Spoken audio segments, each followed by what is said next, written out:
भागवतम स्कंध 3 अध्याय 4 श्लोक क्रमांक 7। विदुर का मैत्रेय के पास जाना। श्यामं वदातं विरजं प्रशांतार अनुलोचनम दोभिर्ष तुर्भिविदितं पीतकौशाम्बरेण च। भगवान का शरीर श्यामल है, किंतु वह सच्चिदानंदमय है और अतीव सुंदर है। उनके नेत्र सदैव शांत रहते हैं और वे प्रातःकालीन उदय होते हुए सूर्य के समान लाल हैं। मैं उनके 4 हाथों, विभिन्न प्रतीकों तथा पीले रेशमी वस्त्रों से तुरंत पहचान गया कि वे भगवान हैं। चूंकि इस श्लोक में तात्पर्य नहीं है तो हम दूसरे श्लोक को पढ़ेंगे, आगे के श्लोक को। श्लोक क्रमांक 8। वाम उरा विधिश्रित्य दक्षिणांघ्रिसरोरुहम अपाश्रित्यार्भकाश्वत्थम आकृशम त्यक्त पिप्पलम। अनुवाद तथा तात्पर्य। कृष्ण कृपा मूर्ति अभय चरणारविंद भक्ति वेदांत स्वामी श्रील प्रभुपाद जी के द्वारा भगवान अपना दाहिना चरण कमल अपनी बाईं जांघ पर रखे एक छोटे से बरगद वृक्ष का सहारा लिए हुए बैठे थे। यद्यपि उन्होंने सारे घरेलू सुपास त्याग दिए थे, तथापि वे उस मुद्रा में पूर्ण रूपेण प्रसन्न दिख रहे थे। तात्पर्य।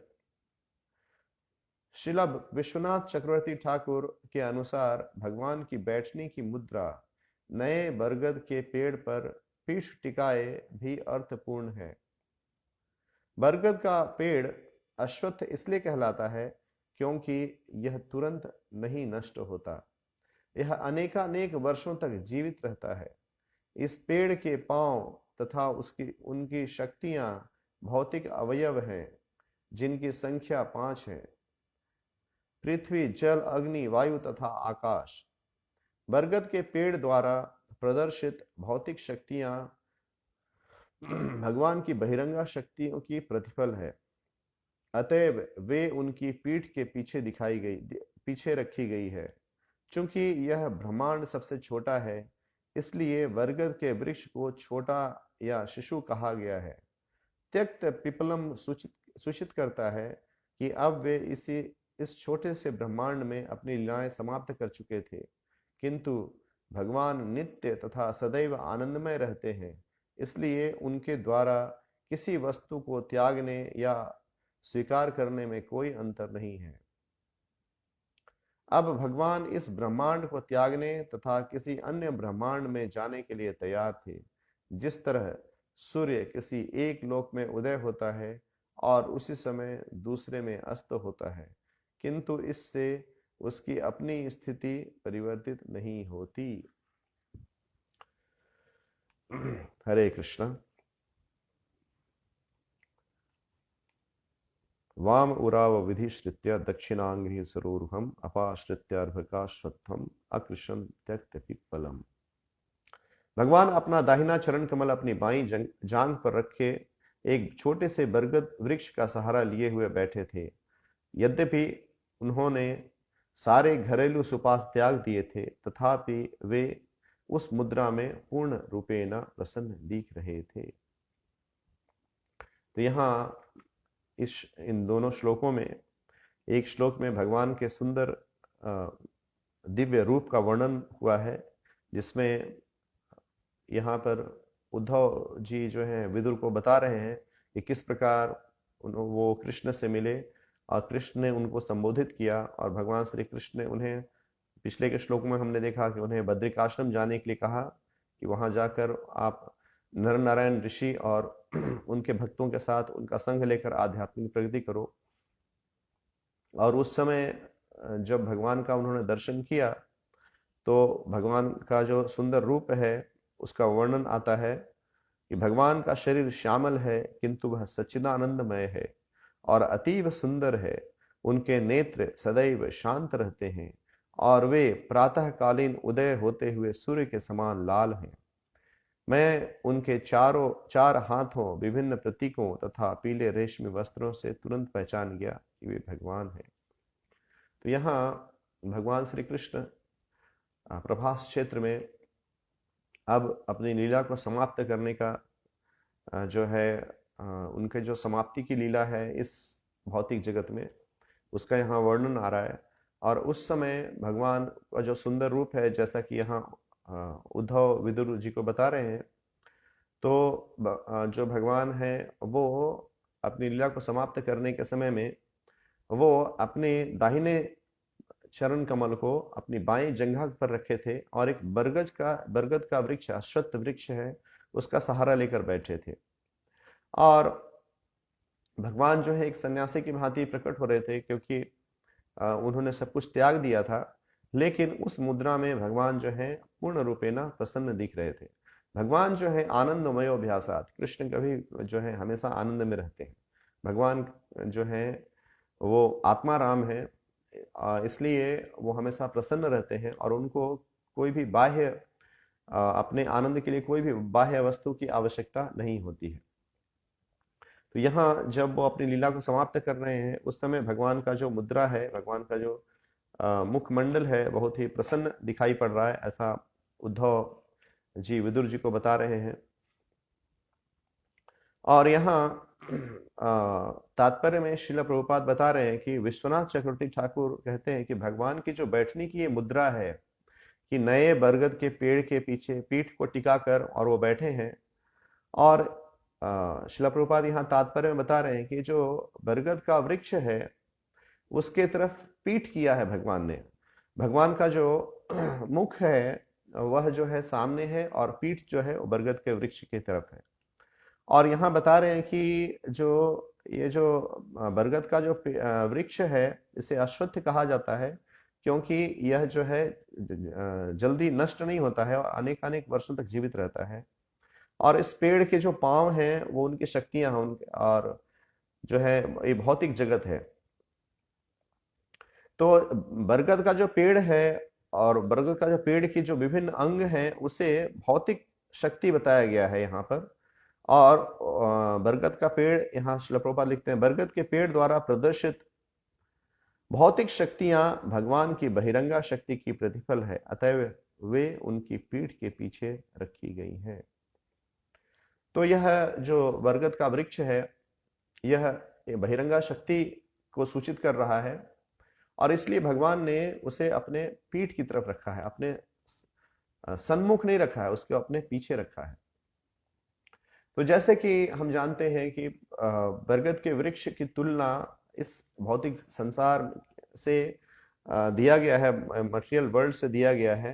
यह जो है अध्याय 15 भगवद गीता में बताया गया है। इसमें भगवान बताते हैं अर्जुन को कि किस प्रकार से जो यह बरगद का वृक्ष है वह किस प्रकार यह भौतिक संसार को प्रस्तुत करता है। भगवान कहते हैं भगवद गीता में, श्री भगवान उवाच ऊर्ध्वमूलधम शाखा अश्वत्थम प्राहुरव्ययम् छंदांसि यस्य पर्णानि यस्त वेद स वेदवित्। श्री भगवान ने कहा जाता है कि यह एक शाश्वत अश्वत्थ वृक्ष है जिसकी जड़ें तो ऊपर की ओर हैं और शाखाएं नीचे की ओर तथा पत्तियां वैदिक स्रोत हैं। जो इस वृक्ष को जानता है वह वेदों का ज्ञाता है। तो ये बरगद का वृक्ष जो बहिरंगा शक्ति है जिससे कि भौतिक जगत बना हुआ है, तो इसे बरगद की तुलना की गई है, इसे भगवान के पीठ के पीछे रखा गया है, क्योंकि यह जो भौतिक संसार में जो बरगद का वृक्ष है, यह वृक्ष जो है वो उल्टा है। ऐसा वृक्ष है जिसकी जड़ें ऊपर हैं और शाखाएं नीचे हैं। तो हम कृष्ण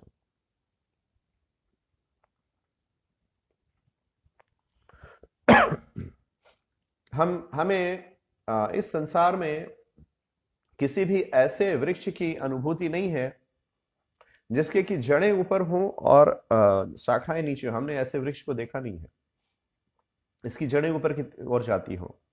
तो लेकिन यह जो है, हम जैसा कि जानते हैं कि यह संसार जो है, यह भौतिक जगत जो है, यह आध्यात्मिक संसार का एक प्रतिबिंब है। तो आध्यात्मिक संसार का यह प्रतिबिंब है, और इसके कारण जो भी इस जगत में चीजें हैं, वह चीजें जो है उसका वास्तविक रूप जो है वह आध्यात्मिक जगत में है। इस संसार में जो भी चीजें हैं, जो भी वस्तुएं हैं, वो प्रकट होती हैं, अप्रकट होती हैं, मतलब वो शाश्वत नहीं है, वो अनित्य हैं। लेकिन इसका जो नित्य शाश्वत जो वास्तविक जो वस्तु है वह आध्यात्मिक जगत में है, वह भगवान के धाम में है। तो यह जो है, इसलिए इसे बताया गया है इसकी जड़ ऊपर है और इसकी शाखाएं नीचे हैं। तो जैसे कि हम इस संसार में हम देखते हैं कि इस ब्रह्मांड में हम देखते हैं कि जो ब्रह्मा जी का लोक है सबसे ऊपर है, और उसके बाद फिर देवताओं का लोक आता है, फिर उसके बाद फिर जो भुवः स्वर महर जन तप, इस प्रकार से जो नीचे से ऊपर लोग जाते हैं। तो जड़ें जो हैं वो ब्रह्म लोक की तरफ है, और धीरे धीरे जो देवताओं के लोक हैं वहां पर उसका तना है, शाखाएं हैं, और उस प्रकार जब नीचे की ओर जब उस आते हैं तो उसके जो पत्ते हैं, फल है, वो जो है इस भौतिक संसार में है।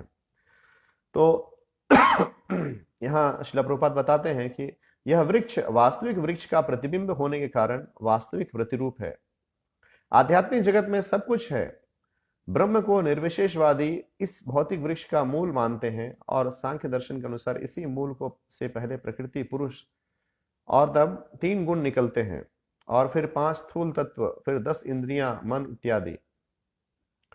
इस प्रकार वे सारे संसार को 24 तत्वों में विभाजित करते हैं। तो यह जो है प्रतिबिंब है, और प्रतिबिंब जो है वो क्षणिक होता है, वो कभी दिखता है कभी नहीं दिखता है, लेकिन उसका जो स्रोत है जहां से कि वो प्रतिबिंब प्रकट हो रहा है, वह स्रोत जो है वह शाश्वत है। तो यह जो इस प्रतिबिंब है, इस जो भौतिक संसार है, यह शाश्वत है, और जो वास्तविक संसार है, जो भगवान का धाम है, वह संसार जो है वह शाश्वत संसार है।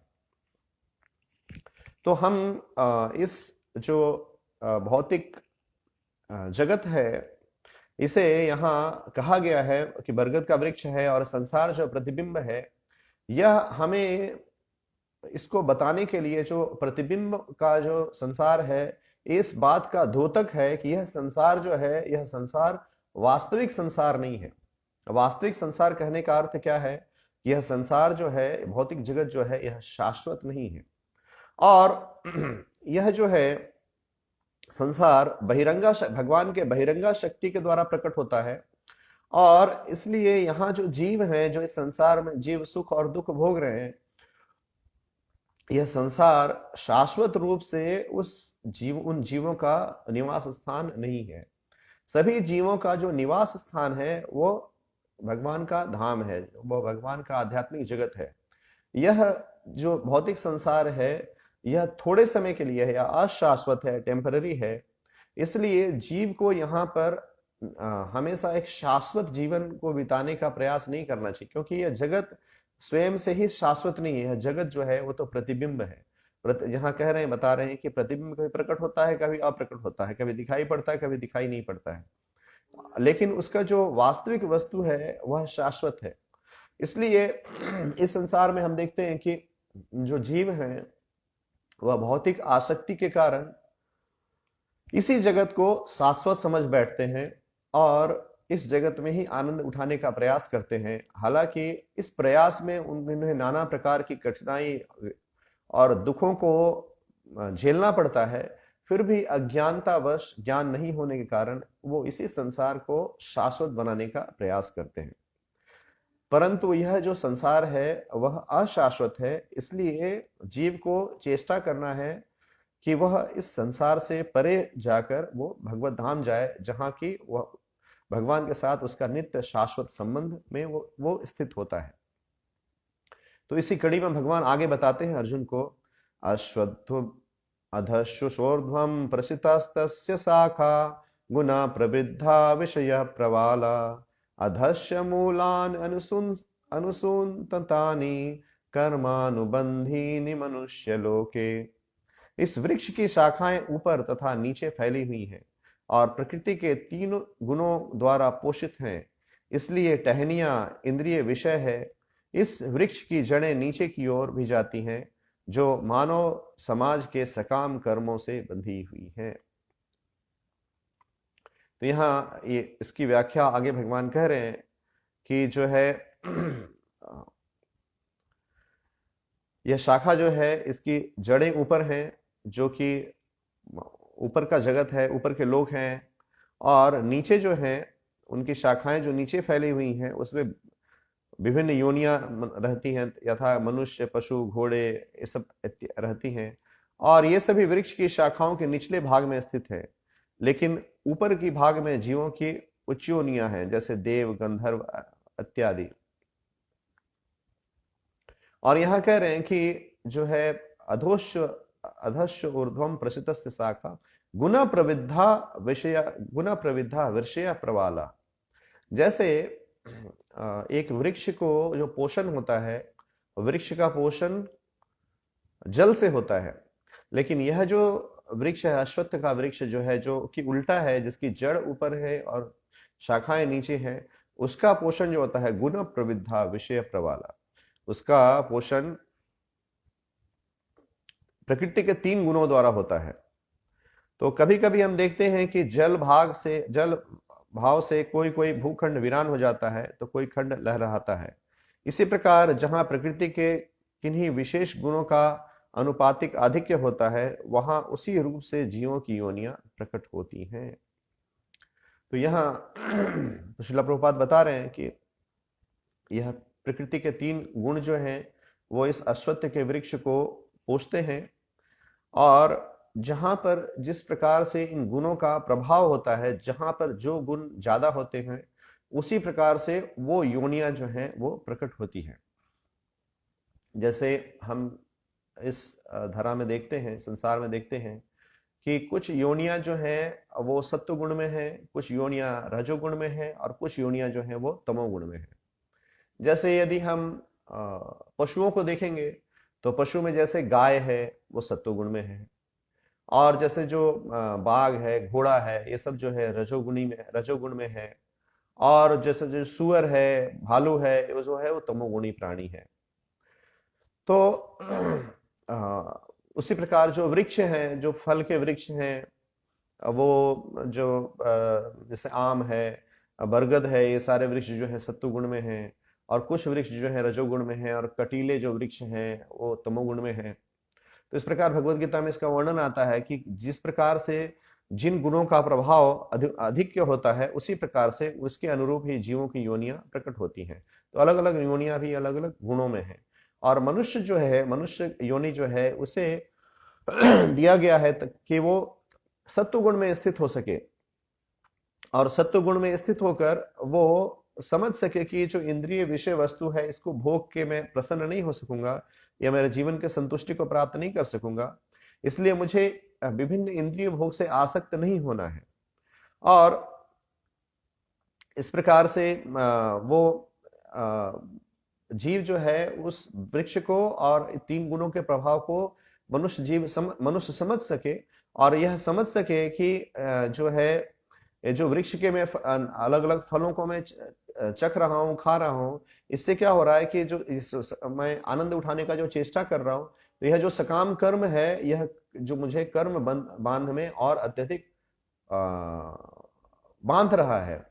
तो यह जो ज्ञान बताया गया है कि जिससे कि मानव समाज जो है अपने कर्म के चक्र से उठ सके और कर्म बंध से वो मुक्त हो सके।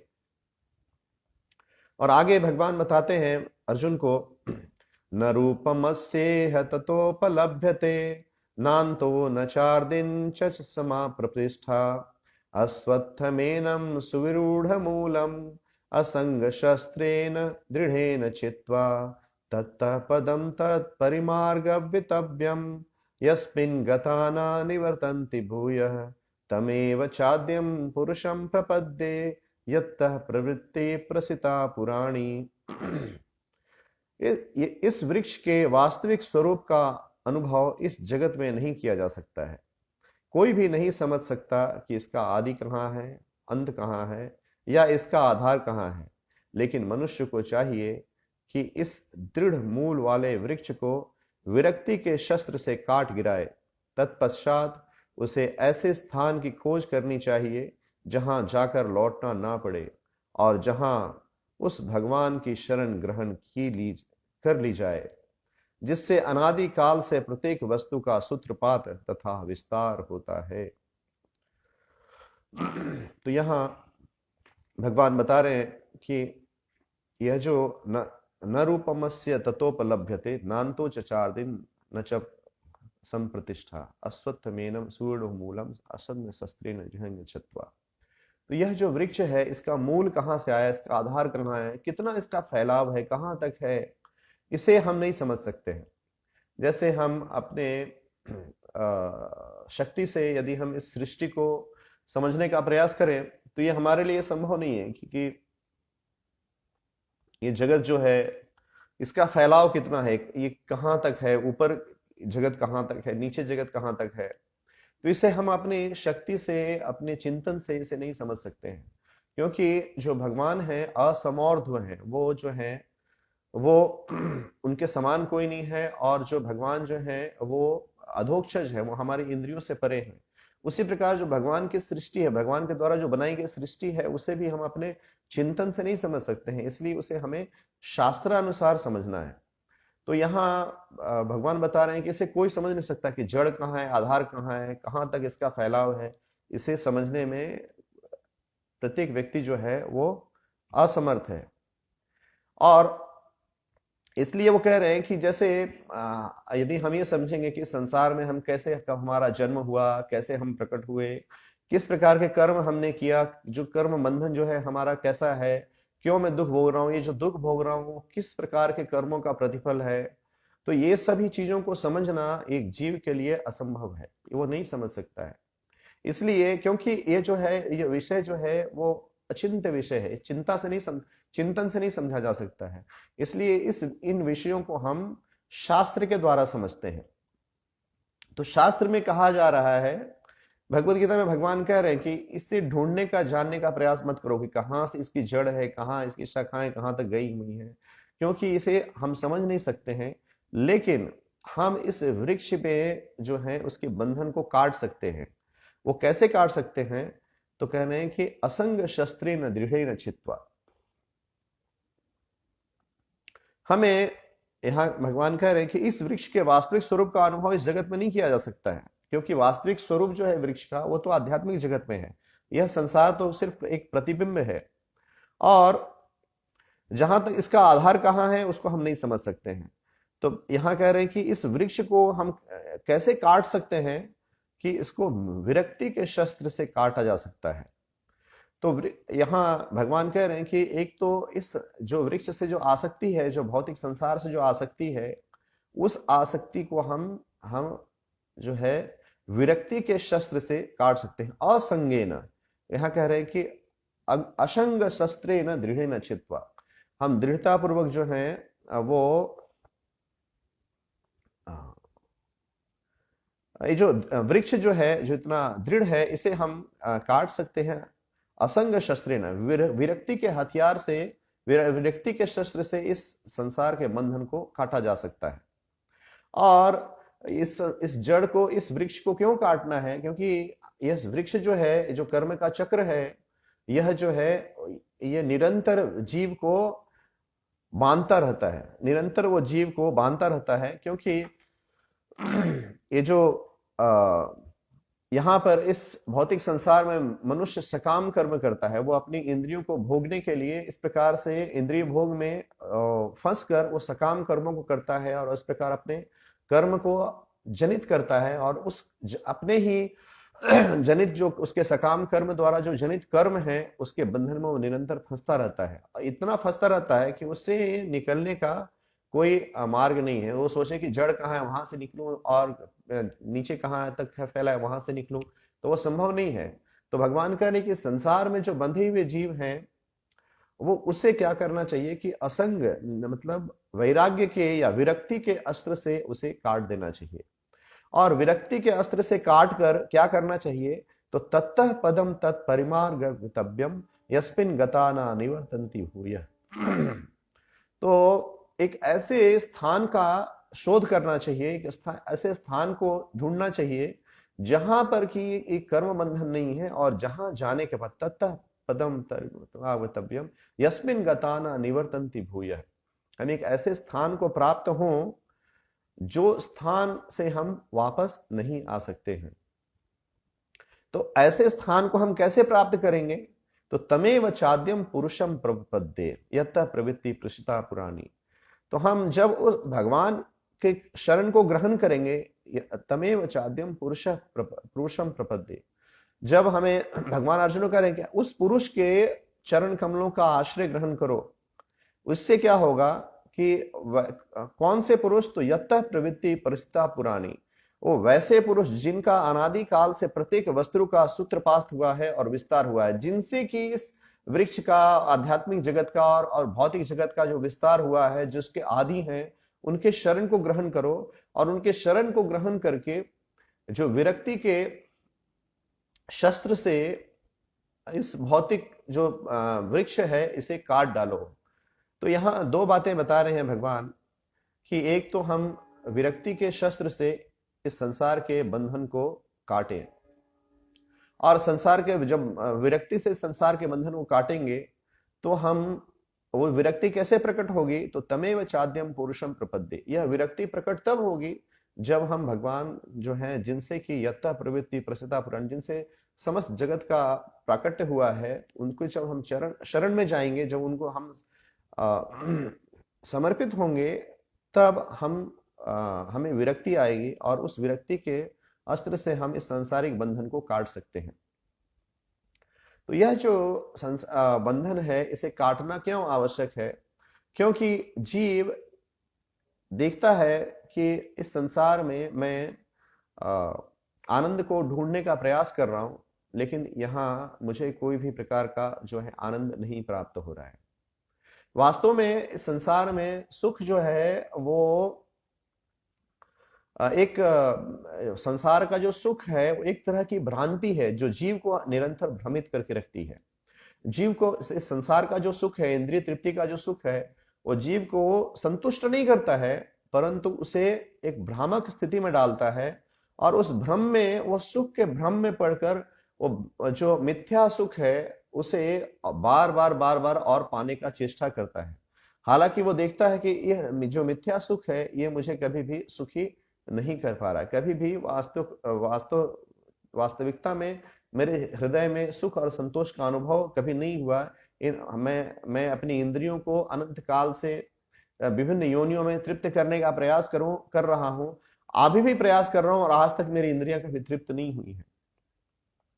तो यह संसार का जो सुख है बड़ा ही भ्रामिक है, बड़ा ही मिथ्या है और बड़ा ही सूक्ष्म है, क्योंकि जीव जो है जब भ्रामक अवस्था में रहता है, जब वो अज्ञान में रहता है, तो वो ये इस विषय वस्तु को समझ नहीं पाता है। तो इस विषय वस्तु को समझने के लिए हमें क्या चाहिए? तो विरक्ति चाहिए। तो यहाँ जामनगर में कल पद यात्रा आई और ये पद यात्रा जो है पिछले 36 वर्षों से चल रही है। और इस पद यात्रा में जो भक्तगण हैं वो पद यात्रा में भगवान को लेकर, भगवान श्री निताई गौरचंद्र का विग्रह को लेकर द्वारका से जाते हैं। द्वारका से वो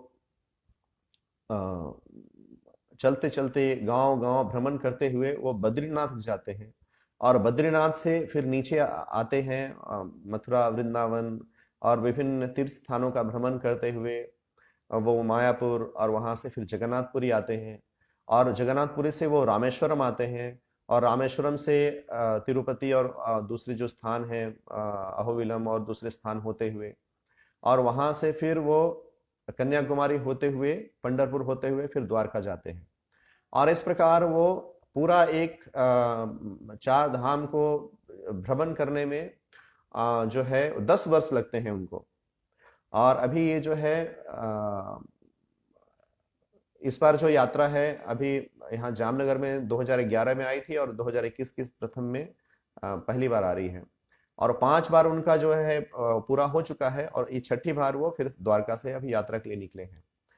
तो कल मैं भक्तों का वहाँ पद यात्रा में गया था। शाम को बड़ा ही सुंदर संकीर्तन हुआ। एक भक्त ने, यहाँ जामनगर में गृहस्थ भक्त ने, उन्हें सब भक्तों को प्रसादम के लिए आमंत्रित किया था।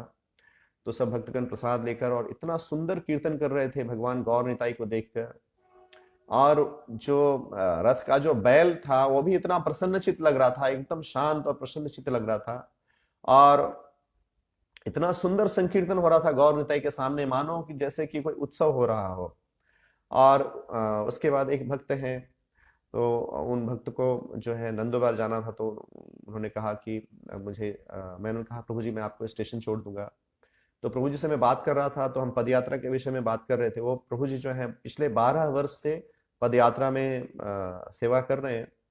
तो मैंने कहा कि प्रभु जी ये तो आपका जो जीवन है, पदयात्रा का जीवन है, तो बड़ा ही कठोर जीवन है, क्योंकि आपको पता नहीं है कहाँ रह जाएंगे, कहाँ रहेंगे, कौन सा स्थान है।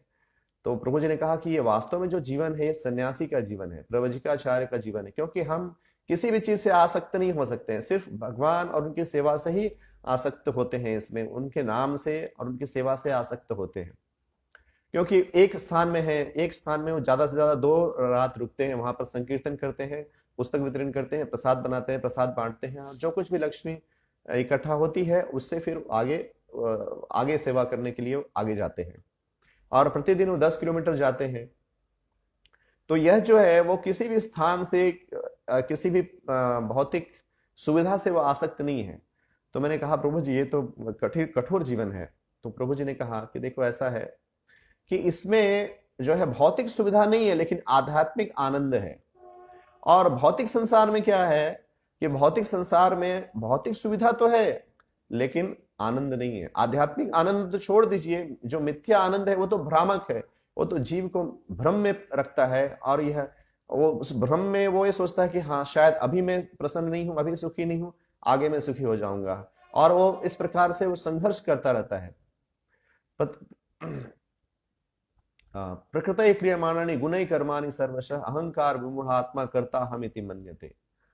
वो सोचता है कि मैं करता हूं, मैं भोगता हूं, मैं सुख को भोगूंगा, और इस सुख को भोगने के लिए प्रकृति में वो घोर संघर्ष करता रहता है। मामैव अंशो जीव लोके जीव होता सनातन मनः षष्ठानि इंद्रियाणि प्रकृति स्थानी कर्षति। तो यहाँ जीव घोर संघर्ष करता है, लेकिन उसे भ्रमवश ऐसा लगता है कि जो है परिस्थिति जो है वो बहुत अनुकूल है, अच्छा है, मेरी इंद्रिय तृप्ति के लायक है। लेकिन एक तरफ जो आध्यात्मिक जीवन है, जिसमें की विरक्ति है, जिसमें ऐसा प्रतीत होता है, जैसे हम तो पदयात्रा की बात कर रहे थे, लेकिन वैसे भी हम जब आध्यात्मिक जीवन को देखेंगे तो भक्त जो होते हैं वो सुबह जल्दी उठते हैं, मंगल आरती के लिए आते हैं मंदिर में।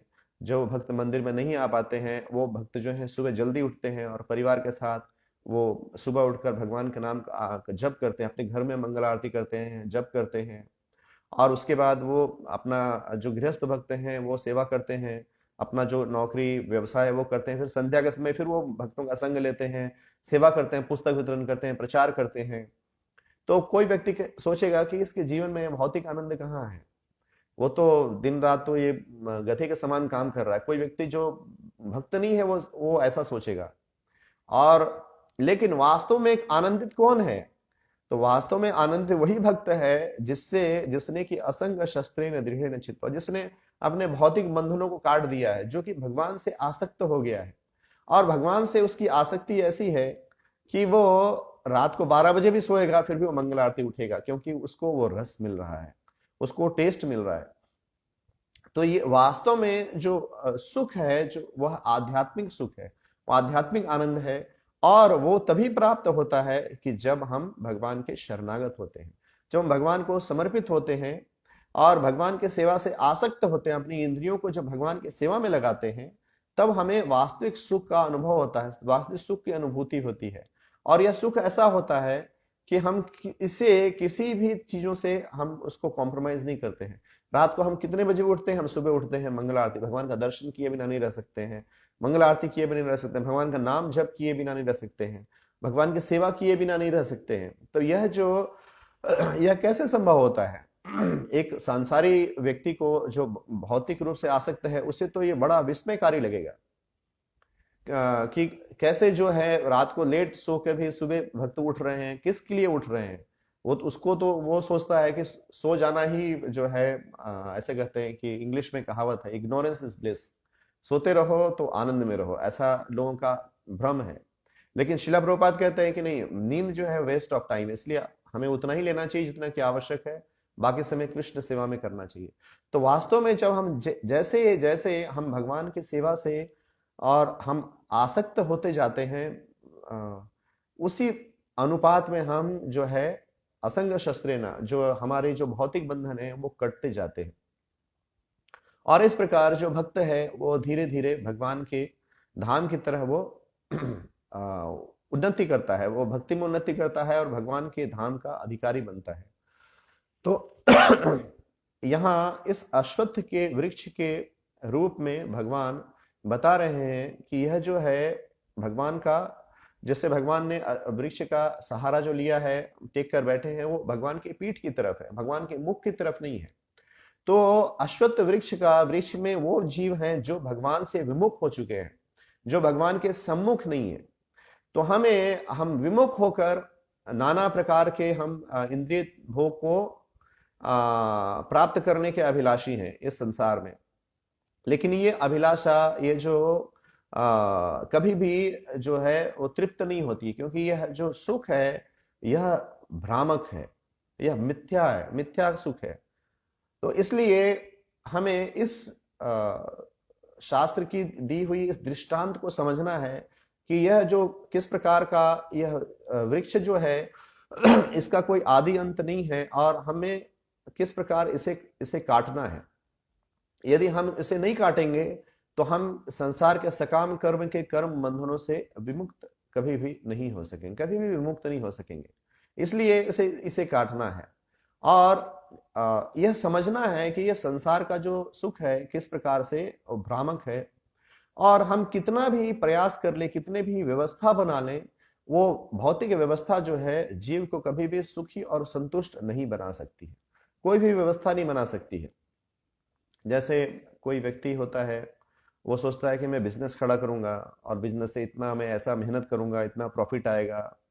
तो यदि उसे भगवान की कृपा से यदि वो प्रॉफिट आ भी जाता है तो वो सुखी नहीं होता है कि चलो मुझे प्रॉफिट आ गया, मेरा काम पूरा हो गया, मैं भक्ति में लगूंगा।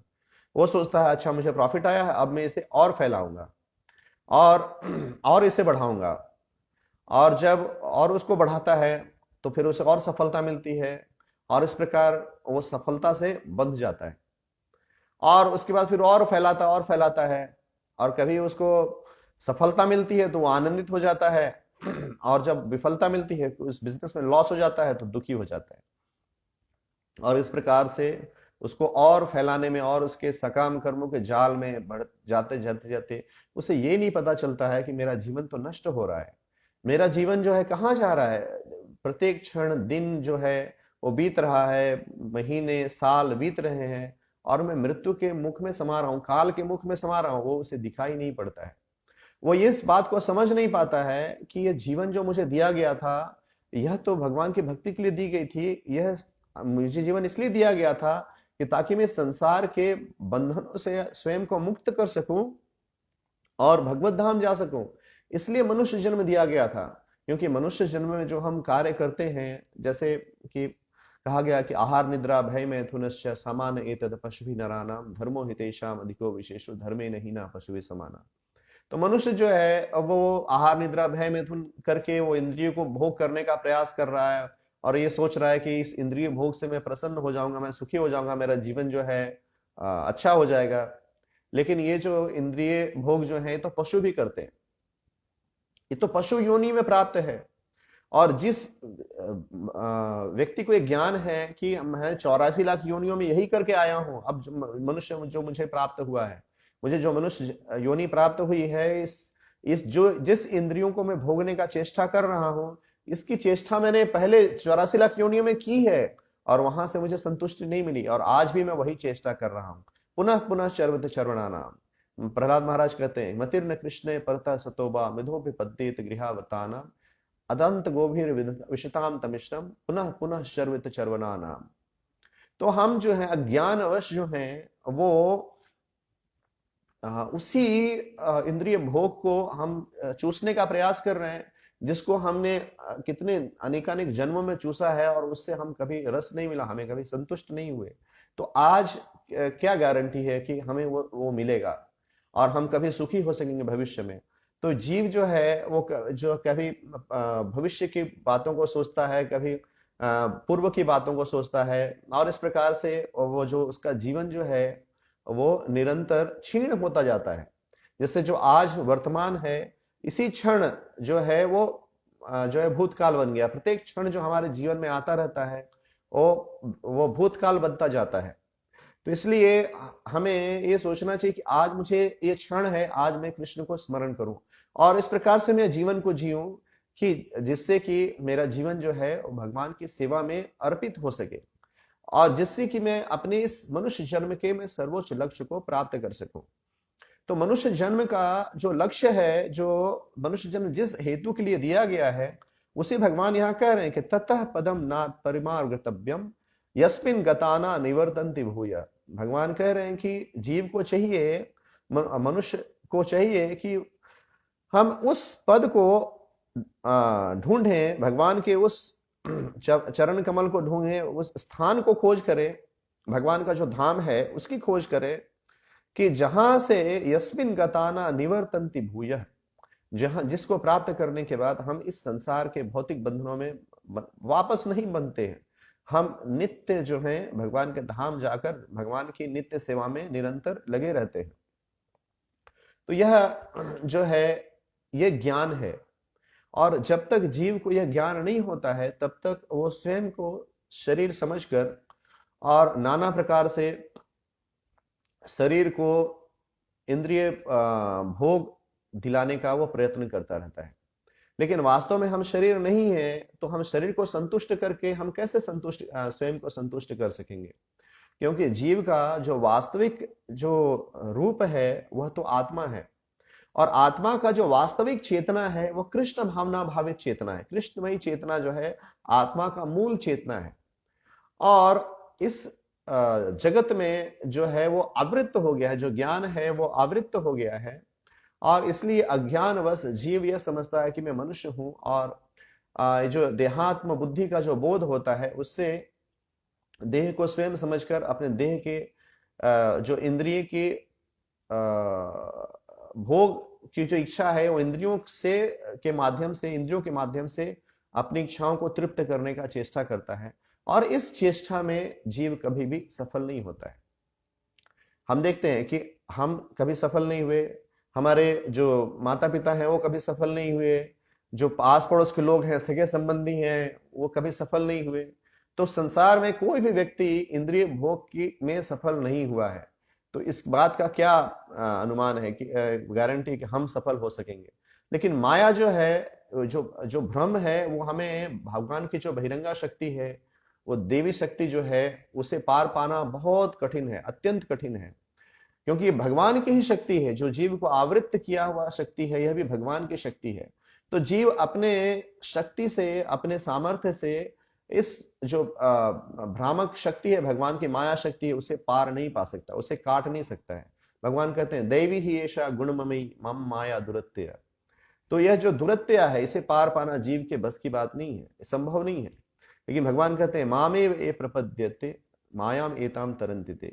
जो मेरा शरण ग्रहण करता है वह आसानी से इस जो दैवी शक्ति है उसे वो मामेव ए प्रपद्यन्ते मायाम एताम तरन्तिते, उसे पार करता है।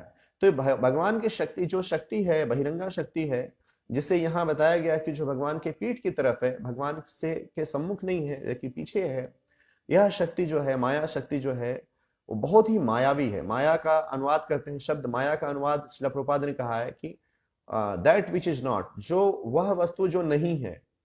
तो इसे हम कैसे समझेंगे कि माया जो है, वो माया एक वैसी चीज है जो कि जिसका कोई वास्तविक स्थान नहीं है। तो इसे इसलिए बताया गया है कि जैसे जीव ये समझता है कि मैं शरीर हूं, मेरी जो इंद्रियां हैं, मेरी जो इच्छाएं हैं, जैसे कि मैं इंद्रियों के माध्यम से तुष्ट करने का प्रयास कर रहा हूं, इससे मैं संतुष्टि को प्राप्त कर लूंगा। यह जो है ये माया है। क्योंकि ऐसा वास्तविकता नहीं है। वास्तविकता जो है वो इससे अलग है। वास्तविकता यह है कि हम जो है इस शरीर से परे हम आत्मा है।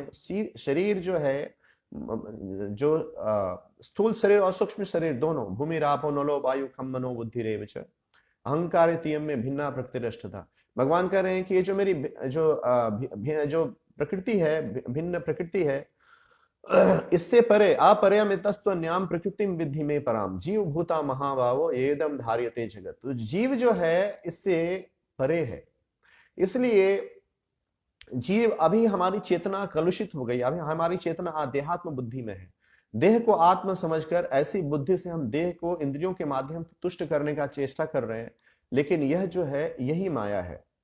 और जब हम इससे विरक्त होकर, जैसा कि यहाँ भगवान कह रहे हैं कि असंग शस्त्रेण दृढ़ेन छित्त्वा, जब इसे हम काटने का चेष्टा करते हैं तो कैसे काटते हैं? तो ज्ञान के तलवार से काटने का। भगवान भगवद्गीता में अन्य जगहों पर भगवान कहते हैं कि इसे ज्ञान के तलवार से इस भौतिक बंधनों को काटो।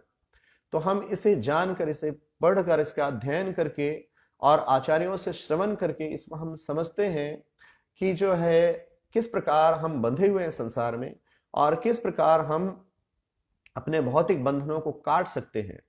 और भगवान इस भौतिक बंधनों को काट कर हम भगवान के उस धाम को हम प्राप्त हो सकते हैं। यस्मिन गता न निवर्तन्ते भूय, जहां से इस भौतिक संसार में हमें जो कोई जीव है वो यहाँ वापस नहीं आता है। तो ये जो ज्ञान है, इसे बद्ध जीव को, एक साधक भक्त को निरंतर इसको पढ़ना चाहिए और निरंतर इसको समझने के लिए, इस अज्ञान से दूर होने के लिए हमें निरंतर भक्तों का संग करना चाहिए।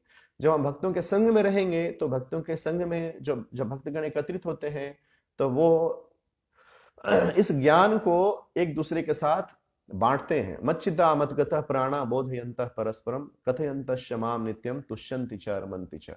तो भक्तों का स्वभाव होता है कि जब भक्तगण बैठते हैं एक दूसरे के साथ, एक भागवतम में, मंदिर में एक भक्त जो है भागवतम बोलता है, श्रीमद् भागवतम, और दूसरे जो भक्तगण हैं वो सुनते हैं। तो श्रवण और कीर्तन इस प्रकार भक्तों के संग में जब होता है तो इससे हमारा जो अज्ञान है यह नष्ट होता है और धीरे धीरे हम उस ज्ञान के तलवार से अपनी भौतिक बंधनों को धीरे धीरे हम काटते हैं।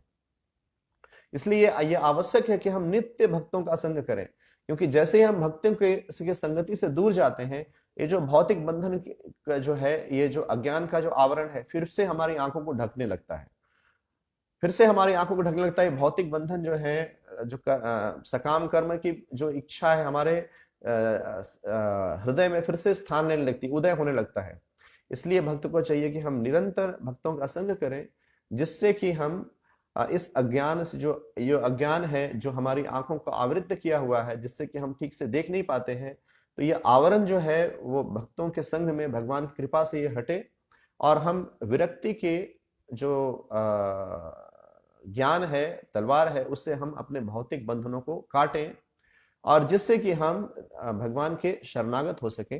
तामेव तमेव चाद्यम पुरुष प्रपद्ये। और इस प्रकार जो है हम भगवान के चरण कमलों को प्राप्त कर सकें, भगवान की कृपा को प्राप्त कर सकेंगे। तो यहाँ भगवान, यहाँ श्रील प्रभुपाद ये कह रहे हैं कि इस तात्पर्य में कि इस अश्वत्थ वृक्ष को एक बालक भी कहा गया है। और जो बालक इसलिए कहा गया क्योंकि ये ब्रह्मांड जो है सबसे छोटा ब्रह्मांड है। तो ऐसे भागवतम में वर्णन आता है कि एक बार ब्रह्मा जी जो है वो द्वारका गए थे भगवान से मिलने के लिए। तो द्वारपाल जो है वहाँ उन्होंने रोका था, तो उन्होंने कहा था कि भगवान ने पूछा था कि कौन से ब्रह्मा हैं। तो ब्रह्मा जी थोड़े विस्मित हो गए थे और उन्होंने कहा था कि मैं सनातन चार कुमारों का जो पिता है, चार मुख वाले ब्रह्मा। तो एक कथा को हम जानते हैं कि किस प्रकार ब्रह्मा जी जब भगवान से प्रश्न पूछा तो भगवान ने जो भौतिक संसार के जितने भी ब्रह्मांड हैं वो सभी ब्रह्माओं को भगवान ने उसी क्षण आमंत्रित किया, बुलाया, और सभी ब्रह्मा आकर भगवान से को प्रणाम करने लगे, भगवान की अर्चना करने लगे। और तो भगवान ने उनको पूछा कि आपके जो है वहाँ कोई कठिनाई तो नहीं है, मुझे अवतार लेने की आवश्यकता तो नहीं है। इस प्रकार से उनका हाल चाल समाचार जाना भगवान ने। तो यहाँ इसे कहा गया है क्योंकि यह जो ब्रह्मांड है, चार मुख वाले जो ब्रह्मा हैं, जिनको भगवान सबसे पहले प्रकट करते हैं और ज्ञान देते हैं। ब्रह्मा जी को तप करने के लिए बोलते हैं, ज्ञान देते हैं, और ज्ञान को प्राप्त करके भगवान ब्रह्मा जी इस संसार में फिर सृजन करना प्रारंभ करते हैं। तो यह सबसे छोटा ब्रह्मांड है, और यहाँ पर भगवान जो हैं वो अब इसको तैयारी कर रहे हैं। यहाँ एक जो कहा गया है कि त्यक्त पिपलम, यहाँ जो कह रहे हैं श्लोक में, अपाश्रित्यार्भिकाश्रित्वम अकृशम त्यक्त पिपलम। तो भगवान जो है अब इसको त्यागने के लिए जो है भगवान तैयार कर अभी हैं। भगवान जो है इसको अब त्यागने के लिए अब तैयार हो गए हैं, अब इसको त्यागना चाहते हैं। तो यहाँ कहा जा रहा है कि जो त्यक्त पिपलम में छोटा सा जो ब्रह्मांड है उसे भगवान अपनी लीला को अब समाप्त कर चुके हैं और अपने धाम जाने के लिए भगवान तैयार हो गए हैं। तो यहाँ शिला प्रभुपाद कहते हैं कि भगवान का किसी वस्तु को त्यागना और भगवान किसी को स्वीकार करना, इसमें कोई अंतर नहीं है, क्योंकि भगवान जो है वो पूर्ण है और भगवान सदैव आनंद में रहने वाले हैं। तो जिस प्रकार भगवान जो है जिस प्रकार सूर्य जो है एक स्थान में उदित होता है और एक स्थान में अस्त होता है, ऐसा प्रतीत होता है एक ब्रह्मांड में। जैसे हम इस जगत में रह रहे हैं तो हमें ऐसा प्रतीत होता है कि सूर्य जो है पूर्व दिशा से उगता है, उदय होता है सूर्य का, और पश्चिम दिशा में वो अस्त होता है। लेकिन सूर्य तो हमेशा अपनी स्थिति में विद्यमान रहता है। वो हमें ऐसा प्रतीत होता है कि सूर्य का उदय हो रहा है और अस्त हो रहा है। तो जिस प्रकार यहाँ उदय होता है और यहाँ इस ब्रह्मांड में प्रतीत होता है अस्त हो रहा है, लेकिन वो किसी दूसरे ब्रह्मांड के लिए उस वहां सूर्य का उदय हो रहा हो। जैसे यहाँ भी हम यहाँ भी देखते हैं कि जैसे भारत में अगर सूर्य उदय हो रहा है तो अमेरिका में अस्त हो रहा है, अमेरिका में जब उग रहा है तो भारत में अस्त हो रहा है। ऐसे समय का तो ये जो ऐसा प्रतीत होता है। तो जिस प्रकार सूर्य उदय और अस्त होता है, उसी प्रकार से भगवान भी अपनी लीलाओं को एक जगह प्रकट करते हैं और उसके बाद वहां से अप्रकट करके वहां समाप्त करके भगवान दूसरी ग्रह में, दूसरे लोक में जो है वो अपनी लीला को पुनः आरंभ करते हैं। तो यहाँ हमारे लिए इस ब्रह्मांड में यहाँ श्रीमद् भागवतम का यह खंड बता रहा है कि किस प्रकार जो है भगवान अपनी लीलाओं को समाप्त कर रहे हैं यहाँ पर। और भगवान ने जब इन लीलाओं को समाप्त किया तो हमारे लिए श्रीमद् भगवद गीता और भागवतम पुराण को दिया। कृष्ण स्वधाम अपगते धर्म ज्ञानादि सह। तो यह जो है जब भगवान जो है जब अपने धाम को वो गए तो उन्होंने जो है पुराणार को अधुनोदित है, जो इस भागवत पुराण को, भगवत गीता को, इसको हमें हमारे लिए छोड़ दिया, क्योंकि इससे पढ़कर हम अज्ञान को से दूर हो सकेंगे और ज्ञान के प्रकाश से हम प्रकाशित हो सकेंगे और भगवान की कृपा को प्राप्त कर सकेंगे। इसलिए साधक भक्त को चाहिए कि वो निरंतर इस शास्त्र को जो है उनको भक्तों के माध्यम से, आचार्यों के माध्यम से वो सुने और इसका नित्य अध्ययन करें। और इस प्रकार से हम जब इस प्रकार भक्ति का हम अभ्यास करते हैं भक्तों के मध्य, जब हम वैष्णव संग करके जब हम भक्ति का अभ्यास करते हैं तो इसका प्रतिफल ये होता है कि धीरे धीरे जो अज्ञान का आवरण है वो छटता है और धीरे धीरे हम विरक्ति के अस्त्र से अपने भौतिक बंधनों को काट पाते हैं। यहाँ मैं विराम देता हूँ।